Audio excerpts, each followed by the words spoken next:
Guys, your external environment is as important as your internal machinery. It's very important. Your surroundings have a huge role to play in the level of self-expression that you're able to achieve in your waking life. I mean, you can have the best soil, the best seed, the best fertilizers, the best manure, the best, I don't know, what do you call it, vermicompost and everything.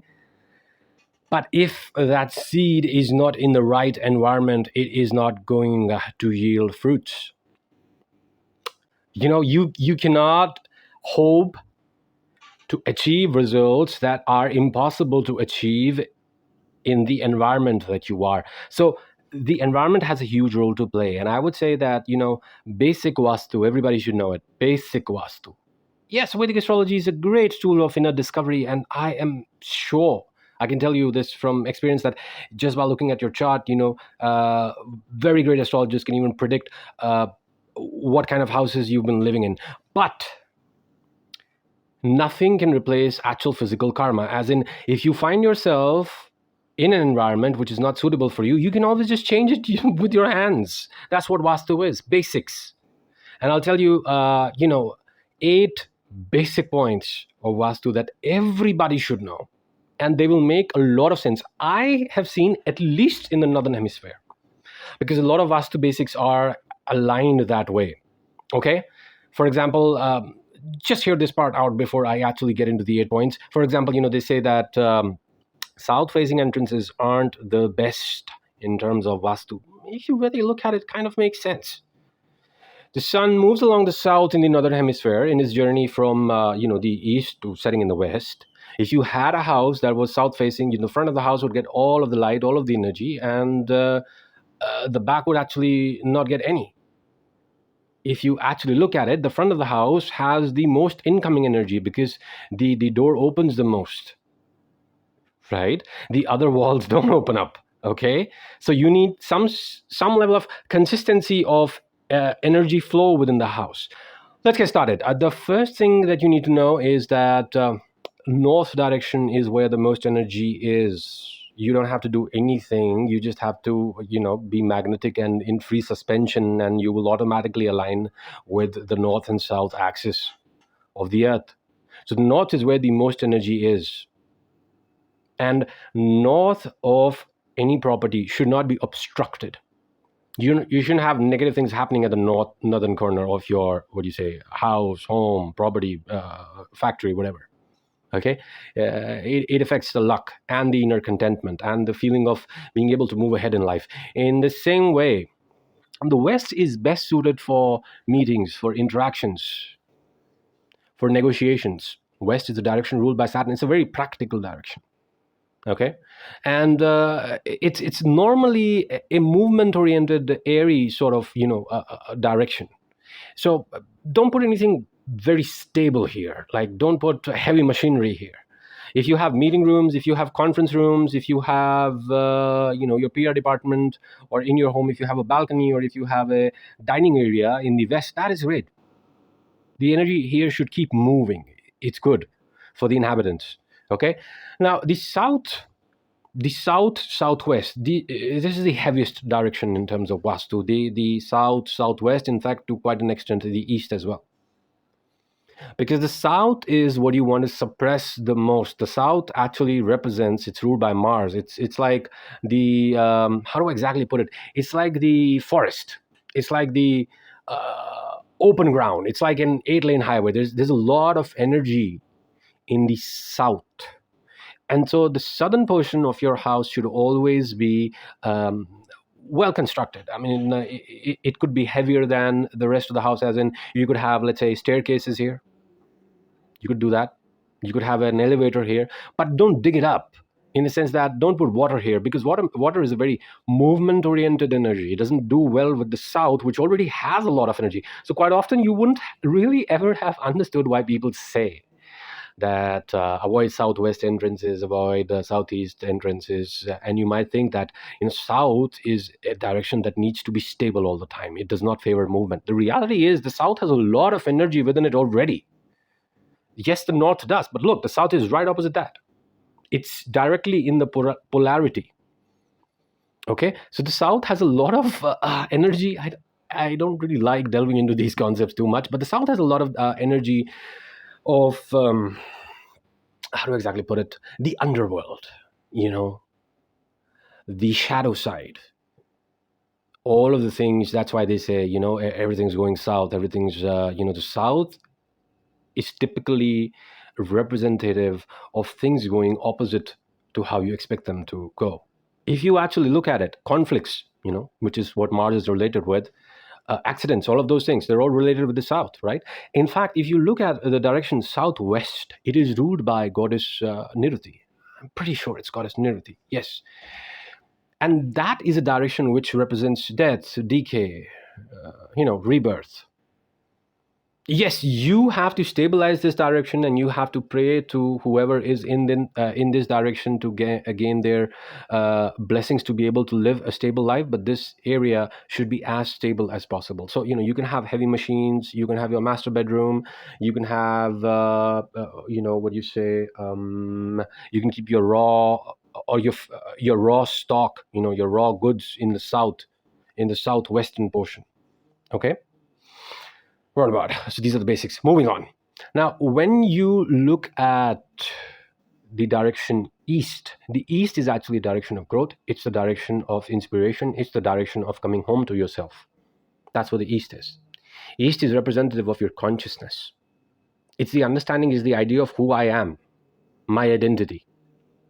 And so east is best suited if you wanted to, let's say, make a puja place, or you wanted to make a meditation room in that direction. In fact, even if you wanted to keep books, don't put a lot of burden here in the east and the northern direction, because a lot of very fruitful, happy vibrations are set to come through this direction. Okay. And the other two directions, not the other two, I apologize. And the other direction, which is south, southwest, southeast, treat this as one, treat west is completely different. Because the entire south direction has energies which aren't considered to be the most harmonious in terms of how we'd want to live life. Okay, they're good for us, they're essential, but you want to keep them stable. The west is what you can keep moving. Okay. Quite often people are told by astrologers, they're told by advisors that maybe you should try changing your residence, and you'll have some luck in your life. And they do that, and it really picks up for them, and they're like, wow, that was the only problem in our life. And the reality is that they had been spending the early part of their life in a home which probably did not have the best vastu. In the same way, quite often people, they change homes, they're advised that, why don't you change homes, it'll bring more luck into your life. And they do that. And, for example, let's say you have Rahu in the fourth, and you're told, you should probably try going away from your place of residence. They do that, and it absolutely ends up not working out. Why is that? Because although the intention was right, you went probably from a place which had good vastu to another place which hardly had good vastu. And so that kind of just canceled out. Now, continuing with 4 more important Vastu points that anybody can apply. If you want to plant trees, if you want to build a garden, the southwest is a great place for that. And if you want to keep some plants at home, then the eastern direction is the best place if you want to keep a plant of holy basil. In fact, you can keep any sort of healing plants in the eastern direction. Red flowering plants as well are going to be very helpful in promoting an overall spirit of positivity towards yourself and life. Why? Because the eastern direction is a direction facing the sun, wherever it is in your house. Even if you aren't really able to see the balcony, the eastern direction of your property or your house represents the direction that is most conducive to working on the self. The Buddha attained enlightenment facing the east. And so whenever you place a Buddha in your household, you will always see that it is instructed to place him facing the east direction. Northeast, northwest, these are 2 directions to keep in mind. The northeast is the most spiritual direction in the home. It is called the Ishan Kona. Northeastern direction is actually it's the best place you wanted to build a puja place. It's also the best place if, let's say, you wanted to have a water fountain, because Lord Varun is the keeper of the treasures. Water is one of the most important, what do you say, holiest materials, in fact, across religions. Even Christians, they have, what do you say, holy water, right? And so water is a means to connect with the divine. So the northeast direction is the calmest direction. It's the direction that favors the most growth. What cannot happen without water? Growth. What cannot happen without gravitation? Movement.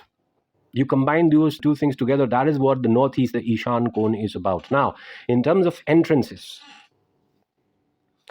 make sure that if you have a house that you can choose or a property that you can choose, the entrance in the northeast or the east is usually the best. The northwest is also great. It can be a very powerful direction.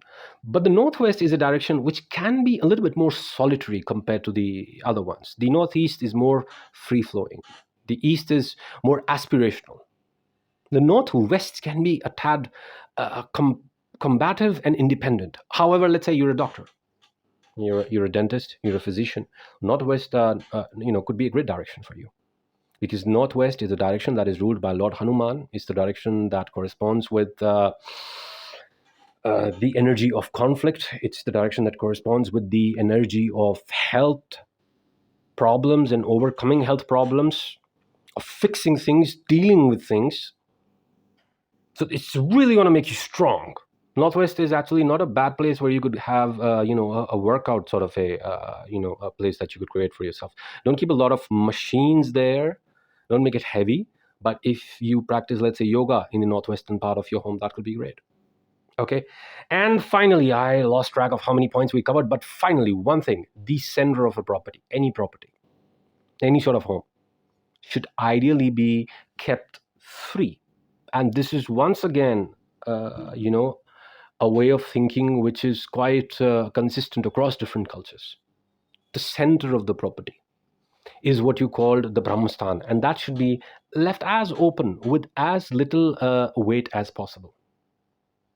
Okay? Because at the center of everything, at the center of all creation, at the center of all balance, lies the most important concept of honoring the void, honoring that space has its own space, that you have to sort of maintain for it.